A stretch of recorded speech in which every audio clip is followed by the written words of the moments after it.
All right, welcome back, mates. Crypto Leverage Trading Group. Want to throw out here. Go check out this right here on CoinDesk. We've talked about this for end of last year, into this year, in terms of what would happen here, in my hometown of DC and the United States government, and what's going to go down here with a lot of these ETFs. But here we have the fourth largest asset management, stocks, bonds, mutual funds, you name it. I mean, Fidelity is huge. A lot of retirements in the U.S.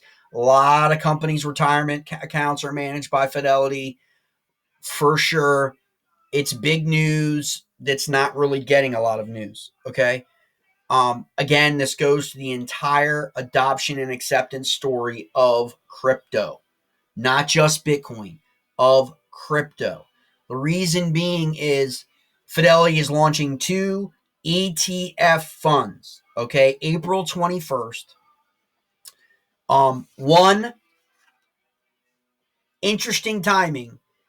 Be interesting to see what the values are of the actual underlying assets. But one, FMET is the symbol. That's going to be their Metaverse ETF from Fidelity.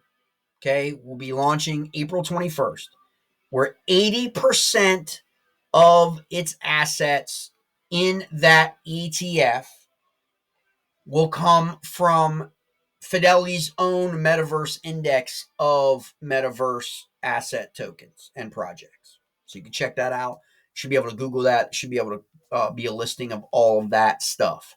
We've covered on this channel numerous times a lot of these ways to play NFTs and the Metaverse via some of the tokens that are bundled.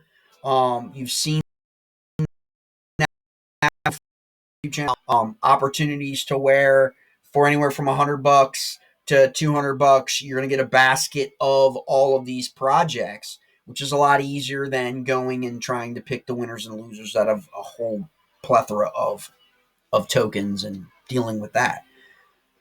Fidelity works in the same way, except for you'll be able to go through Fidelity, and obviously if you have an account with Fidelity, or any brokerage account, to now, use that brokerage account in order to be able to trade now crypto security. Who would have thunk it 10 years ago, right? Someone like Fidelity. The second ETF is interesting to me because I think it provides acceptance and adoption story that no one's really covering.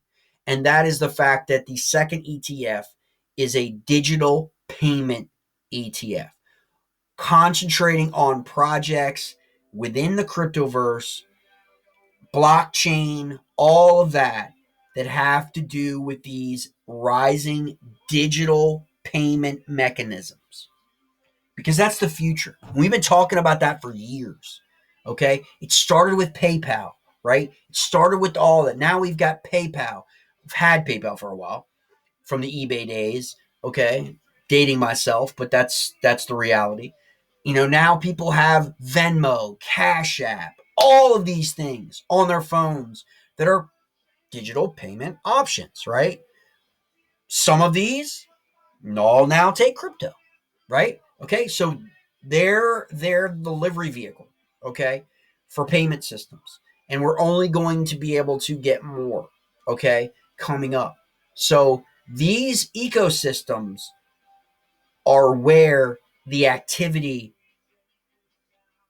for a lot of consumers is happening around the world, not just the United States and not just Europe, around the world, especially in Latin America, Africa, places like that actually have cell service.